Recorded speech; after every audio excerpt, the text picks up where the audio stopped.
Arman. Terima kasih pimpinan rapat dan juga para anggota dewan yang kami hormati.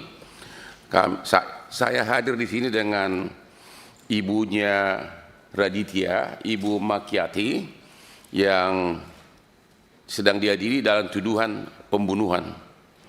Dan tim kuasa hukumnya dari Lombok juga hadir di sini yang pakai topi.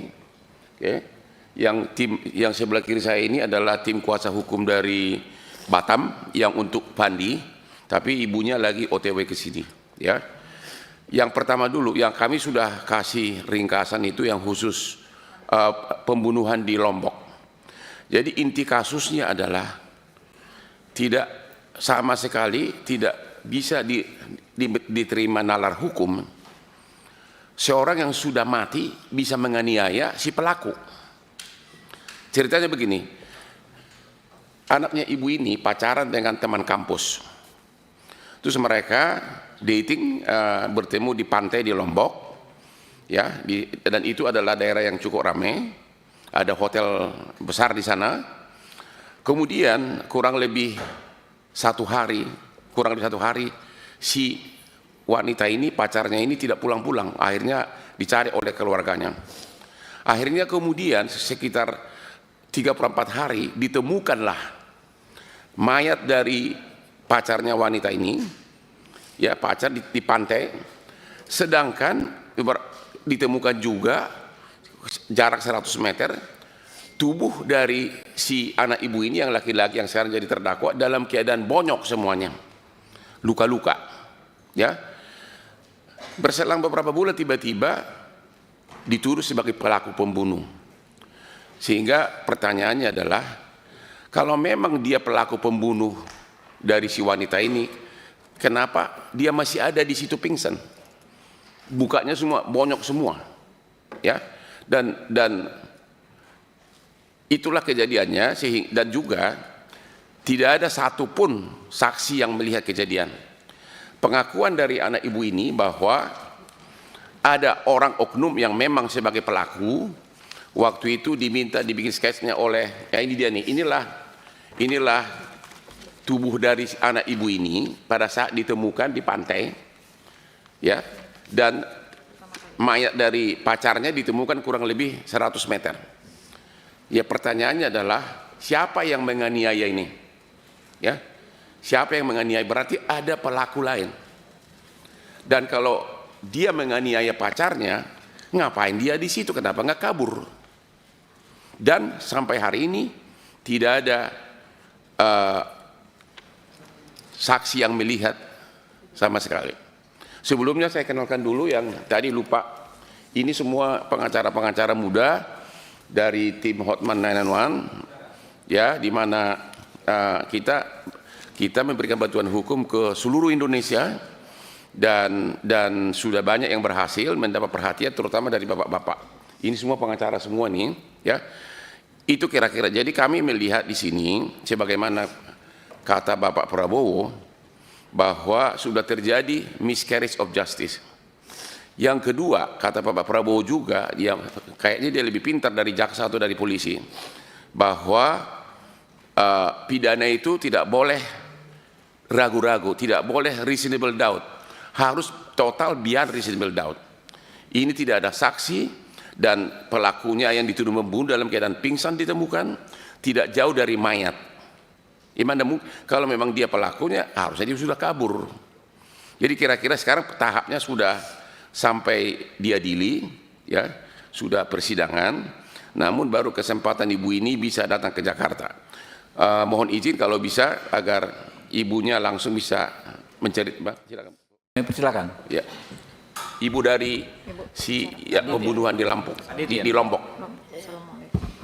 Assalamualaikum warahmatullahi wabarakatuh, Pak. Saya ibunya Radit Adiansa, yang anak saya kuliah di Undram Mataram, Pak. Saya berasal dari Sumbawa. Anak saya menuntut ilmu di Mataram, Pak. Dia anak dari SD sampai kuliah, dia pintar dan dia masuk kelas internasional dengan IPK 4, Pak. Dia ingin menjadi anak yang sukses Dan dia berjanji kepada saya pengen sukses, dia datang kuliah Pak. Dia dapat beasiswa, dengan biaya itu dia bisa membeli peralatan kuliahnya Pak, karena saya orang tidak mampu. Tapi tiba-tiba di tanggal 26 saya menelpon anak saya, 26 Agustus saya menelpon anak saya, HP anak saya tidak aktif Pak, sampai tengah malam saya berusaha menelpon, tidak aktif Pak. Selesai saya sholat subuh, ada orang yang menggedor pintu memberitahu bahwa ada anak saya lagi dibegal katanya Pak. Makanya saya dari tanggal 28 Agustus saya berangkat ke Mataram Pak, menemui anak saya di rumah sakit Provinsi Mataram Pak. Sampai saat ini saya tidak pernah pulang ke Sumbawa Pak, tetap menemani anak saya. Tapi di malam itu, tanggal 19 malam,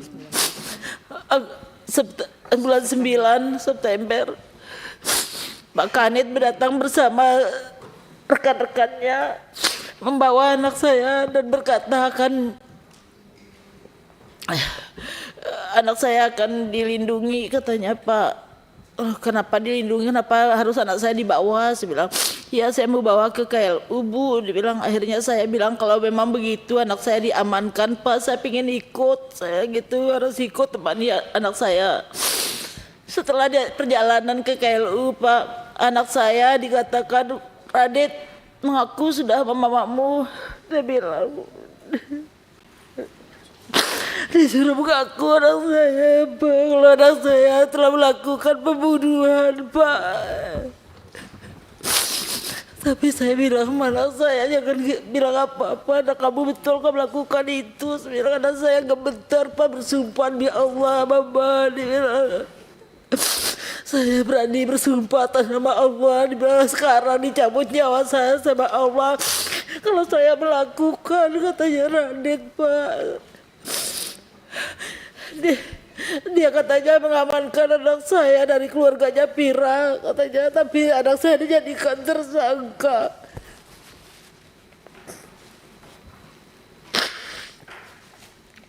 Keesokan harinya apa di sana di BAP anak saya, dan saya disuruh ke dalam bersembunyi supaya jangan saya melihat anak saya yang lagi dibergol dan memakai baju yang oranye Pak. Anak saya tidak didampingi pengacara. Anak saya malam itu tidak ada satupun pengacara yang mendampingi anak saya. Saya minta tolong tapi tidak ada yang datang membantu anak saya Pak.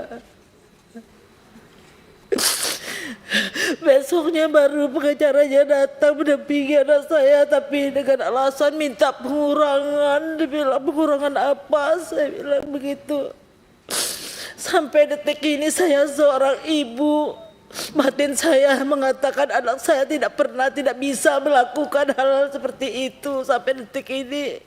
Karena Radit ini dari kecil, dari SD belum pernah ada guru yang mengasih saya laporan kalau Radit pernah ada masalah sama temannya. Sampai SMA Pak, belum ada. Radit ini anaknya sangat patuh. Radit sudah menyampaikan ciri-ciri pelaku. Radit sudah menyampaikan ciri-ciri pelakunya Pak. Kenapa mereka itu tidak berusaha untuk sketsa wajahnya? Malah anak saya dituduh sebagai tersangka. Saya mohon sekali Pak, saya orang tidak punya Pak. Saya mohon Pak, anak saya bukan pelaku Pak. Sampai detik ini batin saya mengatakan Radit bukan pelaku Pak. Saya ada punya biaya untuk kuliahkan anak saya, pengen sukses anak saya Pak. Tapi dinyatakan anak saya tersangka. Saya berjanji ke Radit, Mama tidak akan pulang ke Sumbawa. Mama tetap berada di tembok penjara atau dimanapun kamu berada. Saya bilang, saya tetap menemani kamu. Yang penting kamu harus tetap kuat hadapi ini. Saya bilang, saya mohon Pak, saya mohon sekali Pak.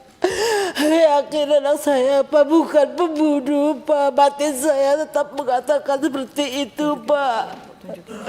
Lihat Pak, anak saya ini apa pantas anak saya dituduh seperti ini Pak.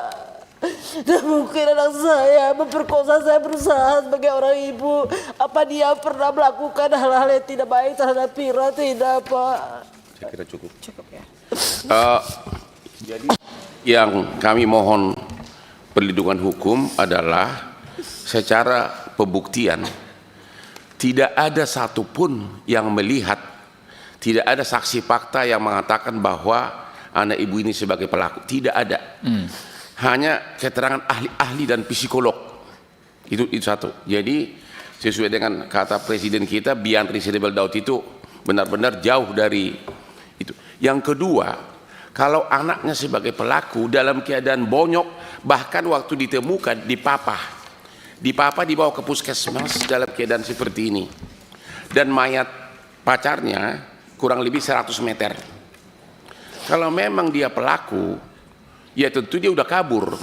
Tapi waktu ditemukan pun dalam keadaan pingsan begini, dipapah ke puskesmas. Jadi dan siapa yang melukain ini? Ya pasti ada pihak ketiga. Dan nggak mungkin tuduhan bahwa seolah-olah ini perlawanan dari si korban. Karena mereka hubungannya harmonis, dan nggak mungkin wanita yang sudah meninggal bisa menganiaya seperti ini. Dan juga dari TKP dia sampai ditemukan juga masih di TKP dalam keadaan pingsan dan luka-luka di mana-mana.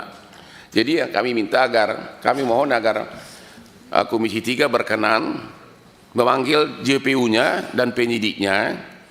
Hukum pembuktian apa yang dipakai? Ya, hukum pembuktian apa yang dipakai? Yang jelas dua alat bukti melihat kejadian tidak ada, sama sekali tidak ada. Ya, ditemukan dalam keadaan sudah pingsan dan pacarnya 100 meter. Kira-kira, dan sekarang proses persidangan sudah berjalan. Ya, udah tahap apa sekarang? Masih dalam tahap pledoi.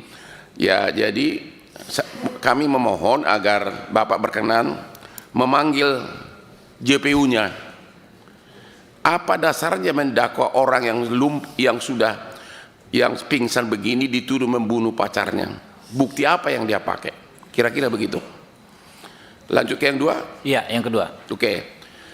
Ya, sudah hadir